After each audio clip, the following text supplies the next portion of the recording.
Hello friends, welcome back to PYQ academy. हम लोग state previous year questions को solve कर रहे हैं और आज का जो पेपर है यह हिस्ट्री का पेपर 2 का पेपर है। यानी कि स्टेट में हिस्ट्री का जो एग्जाम 15 सितंबर को हुआ था उसी के पेपर को हम लोग सॉल्व करेंगे। तो फ्रेंड्स, यदि आप सभी प्रीवियस ईयर के क्वेश्चंस को सॉल्व करना चाहते हैं तो हमारे चैनल को सब्सक्राइब करके चैनल के साथ जुड़ जाएं।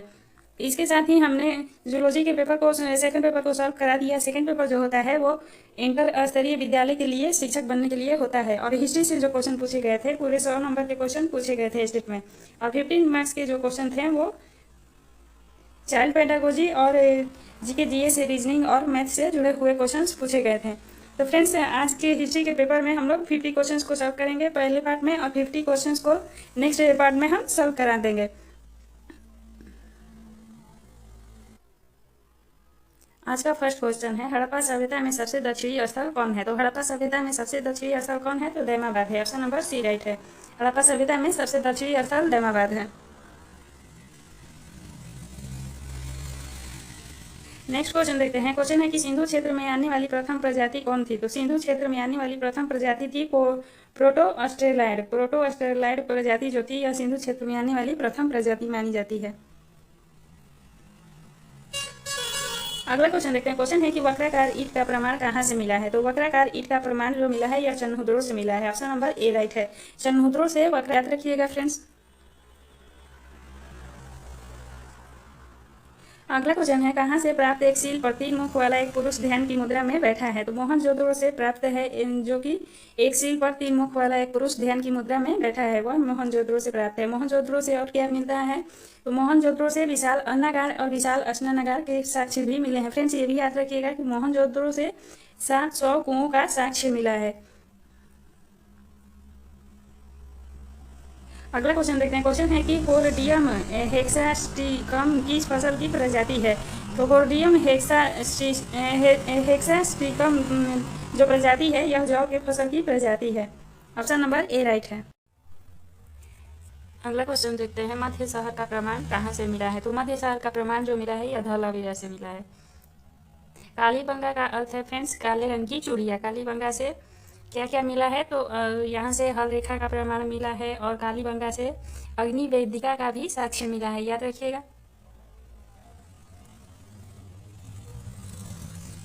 अगला क्वेश्चन देखते हैं। क्वेश्चन है कि किस सैंधव स्थल का सबसे समृद्ध उद्योग सीप उद्योग था? तो सीप उद्योग किस सैंधव शहर का सबसे समृद्ध उद्योग था? तो वह लोथल का था। लोथल में सीप उद्योग भारी मात्रा में होता था।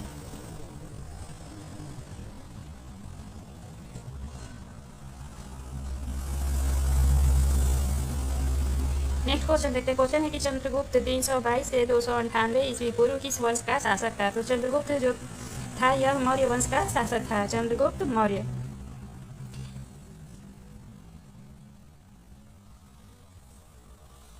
अगला क्वेश्चन देखते हैं। क्वेश्चन है कि बृहद्रथ की हत्या कर पुष्यमित्र ने किस वंश की स्थापना की थी? तो बृहद्रथ यानी कि मौर्य वंश का अंतिम शासक था बृहद्रथ। इसकी हत्या कर पुष्यमित्र ने शुंग वंश की स्थापना की थी। पुष्यमित्र शुंग वंश का शासक था।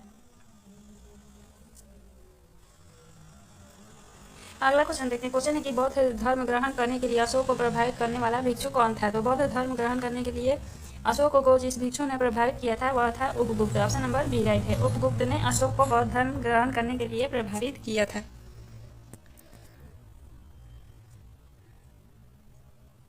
अगला क्वेश्चन देखते हैं। क्वेश्चन है कि विश्व के इतिहास में एकमात्र राजा कौन था जिसने कलिंग युद्ध जीतकर विजय का त्याग कर दिया था? तो कलिंग युद्ध जीतकर विजय का त्याग अशोक ने किया था। अशोक मौर्य वंश का शासक था। ऑप्शन नंबर डी राइट है। अशोक ने इनमें से कौन सा कथन सही सुमेलित नहीं है? तो पूछ रहा है कि कौन सा सही सुमेलित नहीं है, तो कह रहा है ऑप्शन ए है कि महारक्षित। महारक्षित को अशोक ने यूनान में बौद्ध धर्म की प्रचार के लिए भेजा था और महाधर्म रक्षित को महाराष्ट्र में बौद्ध धर्म के प्रचार के लिए भेजा गया था और महेंद्र और संघमित्रा को लक्षद्वीप और श्रीलंका में बौद्ध धर्म के प्रचार के लिए अशोक ने भेजा था। और सोन और उत्तरा का जो दक्षिण भारत दे रहा है यह गलत है। सोन और उत्तरा दक्षिण भारत नहीं बल्कि सुवर्णगिरी गए थे। सुवर्णगिरी में सोन और उत्तरा को बौद्ध धर्म का प्रचार करने के लिए अशोक ने भेजा था या फिर नियुक्त किया था। तो इसलिए ऑप्शन नंबर डी ही राइट है, यह गलत कथन है।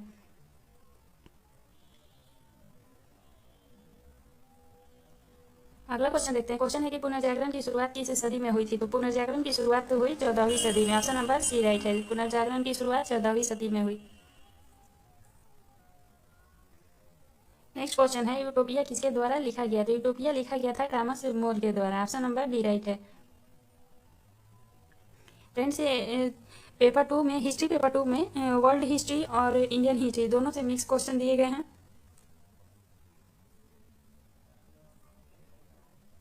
नेक्स्ट क्वेश्चन देखते हैं। क्वेश्चन है कि थॉमस मोर के यूटोपिया ने समाज की समस्याओं के लिए दोष दिया। तो थॉमस मोर ने अपनी पुस्तक यूटोपिया में समाज की समस्याओं के लिए दोष किसे दिया? तो समाज को ही दोष दिया। थॉमस मोर ने अपनी पुस्तक यूटोपिया में समाज की समस्याओं के लिए समाज को दोषी बताया, इसलिए ऑप्शन नंबर सी राइट है।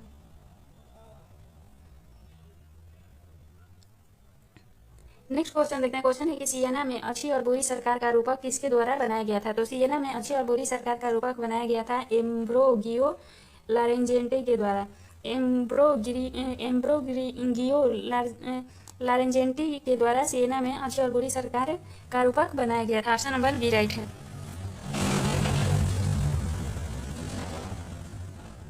अगला क्वेश्चन देखते हैं। क्वेश्चन कह रहा है कि निम्नलिखित में से किस कलाकार को पेंथियन में दफनाया गया था? तो पेंथियन में किस कलाकार को दफनाया गया था? तो राफेल को दफनाया गया था। ऑप्शन नंबर सी राइट है। राफेल को पेंथियन में दफनाया गया था।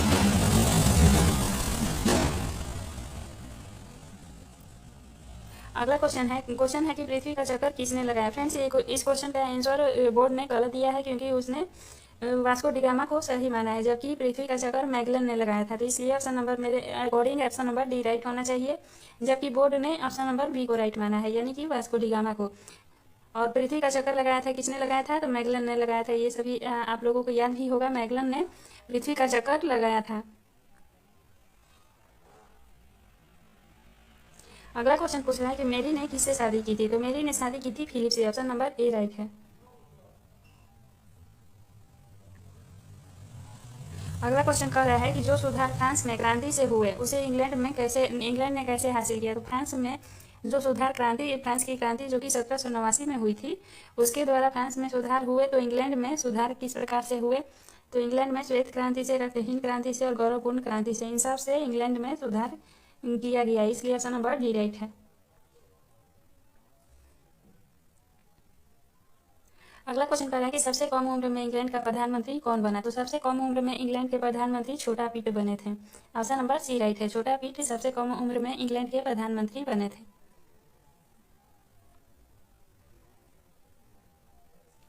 नेक्स्ट क्वेश्चन कह रहा है कि भारत में सेंट्रल बैंक की स्थापना कब हुई थी? तो भारत में सेंट्रल बैंक की स्थापना हुई थी 1935 में। ऑप्शन नंबर डी राइट है। 1935 में भारत में सेंट्रल बैंक की स्थापना की गई थी। नेक्स्ट क्वेश्चन है 1832 में हैजे की महामारी में कितने लोगों की मौतें हुई? तो 1832 में हैजे की महामारी में 31,000 लोगों की मौतें हुई थी। ऑप्शन नंबर ए राइट है। फ्रेंड्स, देखिए क्वेश्चन कहाँ से खोज के पूरा बोर्ड ने पूछा है, तो ऐसे क्वेश्चंस को भी आप सभी पढ़ते रहिएगा, क्योंकि इसे इग्नोर नहीं कर सकते। एक एक क्वेश्चंस इंपॉर्टेंट हो जाते हैं हमारे, क्योंकि एक एक नंबर से हम पीछे रह जाते हैं। तो इसलिए हमें सारे टॉपिक को क्लियर करने हैं और अच्छे से क्लियर करने हैं। अगला क्वेश्चन कह रहा है कि जिस तरह अफीम खिलाकर चीनियों की आदत बिगाड़ी गई, वैसा ही अंग्रेजों ने भारतीयों के साथ कैसे किया? तो जिस तरह से अफीम खिलाकर चीनियों की आदत बिगाड़ी गई, वैसा ही अंग्रेजों ने भारतीयों के साथ कैसे किया? तो लिप्टन चाय का विज्ञापन देकर अंग्रेजों ने भारतीयों को चाय का आदत डाल दिया और इन भारतीयों को इसकी लत लगा दी। नेक्स्ट क्वेश्चन है नागानंद किसके द्वारा लिखा गया था? तो नागानंद लिखा गया था हर्षवर्धन के द्वारा। हर्षवर्धन ने 3 पुस्तकों की रचना की थी। नागानंद रत्नावली भी इसकी एक पुस्तक है।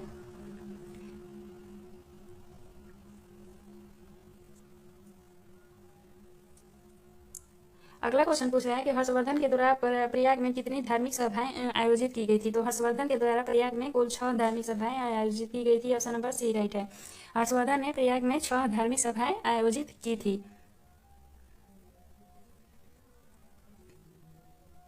नेक्स्ट क्वेश्चन कहता है कि निम्नलिखित में से किसको हर्षवर्धन का संरक्षण प्राप्त था? तो हर्षवर्धन का संरक्षण किसको प्राप्त था?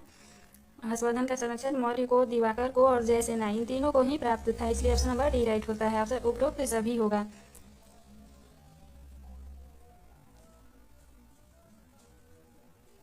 अगला क्वेश्चन कहता है कि बाणभट्ट वनपालों के संबंध में जानकारी देते हैं। तो वनपाल कौन है? तो वनपाल जो होते थे वे वन रक्षक होते थे। इन्हीं के बारे में बाणभट्ट ने जानकारी दिया है।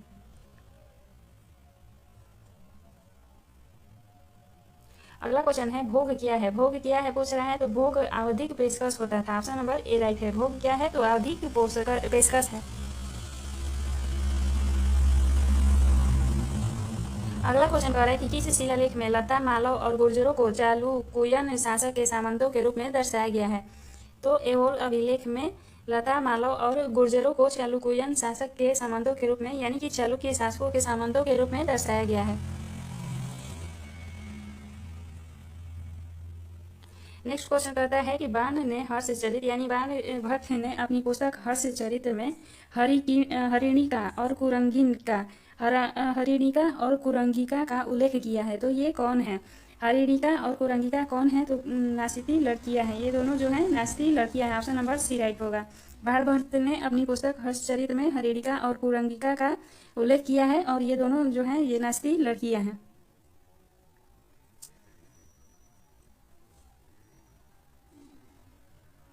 अगला क्वेश्चन कर रहा है कि मवेंडर राज्यों की दक्षिणी सीमा कहाँ तक जाती थी। तो मवेंडर राज्यों की दक्षिणी सीमा कुमारी अंतरिक्ष तक जाती थी। ऑप्शन नंबर ए राइट है। फ्रेंड्स, आप सभी को ये सेशन पसंद आ रहे होंगे तो प्लीज़ हमारे चैनल को लाइक, शेयर एंड सब्सक्राइब जरूर कीजिए और इसे अपने दोस्तों में भी शेयर करते रहिएगा।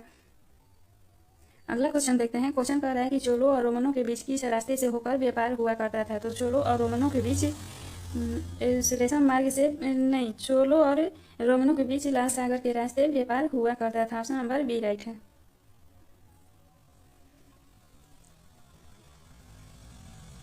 नेक्स्ट क्वेश्चन पूछ रहा है कि कन्नगी कौन थी। कन्नगी जो है यह कौन थी, तो यह मानकियन की बेटी थी। मनायकन की बेटी थी Kannagi. Option number A right है। नेक्स्ट क्वेश्चन देखते हैं। क्वेश्चन है कि चोलों के समकालीन उत्तरी भारत पर किस मुसलमान ने आक्रमण किया। तो चोलों के समकालीन उत्तरी भारत पर किस मुसलमान ने आक्रमण किया था। तो महमूद गजनवी ने आक्रमण किया था। ऑप्शन नंबर ए राइट है। चोलों के समकालीन उत्तरी भारत पर महमूद गजनवी ने आक्रमण किया था। अगला क्वेश्चन पूछ रहा है कि इनमें से कौन एक चोलकालीन शिक्षा केंद्र था। तो पूछ रहा है कि चोलकालीन शिक्षा केंद्र कौन था। तो त्रिभुवनी, तिरुवादुतुराई और तिरुवरियूरा, ये तीनों ही चोलकालीन शिक्षा के केंद्र थे। इसलिए ऑप्शन नंबर डी राइट होता है। नेक्स्ट क्वेश्चन कह रहा है कि चोल वंश का वास्तविक संस्थापक किसे कहा जाता है। तो चोल वंश का वास्तविक संस्थापक परांतक को कहा जाता है। परांतक प्रथम कहलाते हैं। परांतक को चोल वंश का वास्तविक संस्थापक कहा जाता है। जबकि चोल वंश की स्थापना किसने की थी। तो विजयालय ने चोल वंश की स्थापना की थी। ये भी याद रखिएगा। और राजेंद्र चोल जो है यह चोल वंश का प्रतापी शासक हुआ करता था।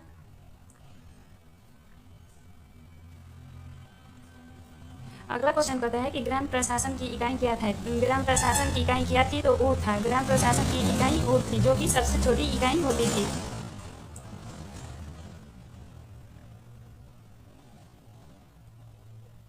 अगला क्वेश्चन कहता है कि फ्रांसीसी क्रांति के समय फ्रांस में पर किसका शासक था। तो फ्रांसीसी क्रांति जो कि 1789 में हुई थी, उस समय फ्रांस पर किसका शासन था। तो लुई 16वां का शासन था। फ्रांसीसी क्रांति के समय फ्रांस पर लुई 16वां का शासन था। और फ्रांस की क्रांति हुई कब थी। तो 1789 में हुई थी। अगला क्वेश्चन पूछता है कि आतंक का राज्य किसने स्थापित किया था। आतंक का राज्य जो है यह फ्रांस में स्थापित किया गया था। तो यह किसके द्वारा स्थापित किया गया था। तो रोबेस्पियर के द्वारा आतंक का राज्य स्थापित किया गया था। रोबेस्पियर ने आतंक का राज्य फ्रांस में स्थापित किया था। फ्रांस की क्रांति के बाद हुआ था यह घटना।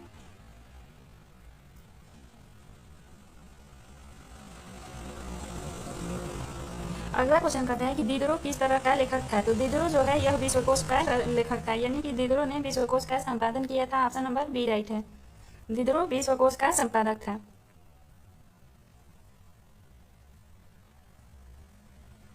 नेक्स्ट क्वेश्चन कहता है कि नेशनल असेंबली ने कब करों, कर्तव्यों और बंधनों वाली सामंती व्यवस्था के उन्मूलन का आदेश पारित किया था। तो नेशनल असेंबली ने 1789 में करों, कर्तव्यों और बंधनों वाली सामंती व्यवस्था के उन्मूलन का आदेश दिया था। यह घटना जो है फ्रांस की क्रांति से जुड़ी हुई है।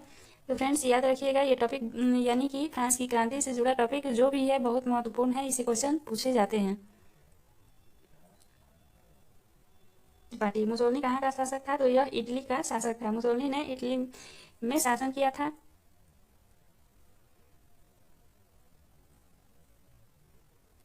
अगला क्वेश्चन है स्पेन में किस तानाशाह का उदय हुआ। तो स्पेन में फ्रैंको का उदय हुआ था। ऑप्शन नंबर ए राइट है। स्पेन में फ्रैंको का उदय हुआ था। ऑप्शन नंबर ए राइट है। नेक्स्ट क्वेश्चन देखते हैं। क्वेश्चन है कि तुष्टीकरण की नीति को सबसे ज़्यादा समर्थन किसने दिया? तो तुष्टीकरण की नीति को सबसे ज़्यादा समर्थन किसने दिया था? तो दिया था चैम्बरलेन ने। ऑप्शन नंबर बी राइट है। तुष्टीकरण की नीति को सबसे ज़्यादा समर्थन चैम्बरलेन ने दिया था। आज का लास्ट क्वेश्चन है फ्रेंड्स, किस समझौते द्वारा चेकोस्लोवाकिया की क्षेत्रीय संप्रभुता उल्लंघन किया गया?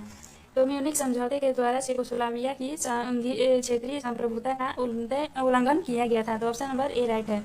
पूछ रहा है कि किसी समझौते के द्वारा चेकोस्लोवाकिया की क्षेत्रीय संप्रभुता का उल्लंघन किया गया था, तो वह होगा म्यूनिख समझौते के द्वारा। तो फ्रेंड्स, आप सभी कमेंट सेक्शन में ज़रूर बताइएगा कि ये सेशन आप सभी को कैसा लगा, और इसके साथ ही यदि आप किसी सब्जेक्ट के प्रीवियस ईयर क्वेश्चन सॉल्व करना चाहते हैं, उसकी क्वेश्चन आप सभी को चाहिए, तो कमेंट सेक्शन में ज़रूर बताइएगा, मैं वो क्वेश्चन ज़रूर कराऊंगी। मिलते हैं नेक्स्ट वीडियो में नेक्स्ट टॉपिक के साथ। तब तक के लिए धन्यवाद।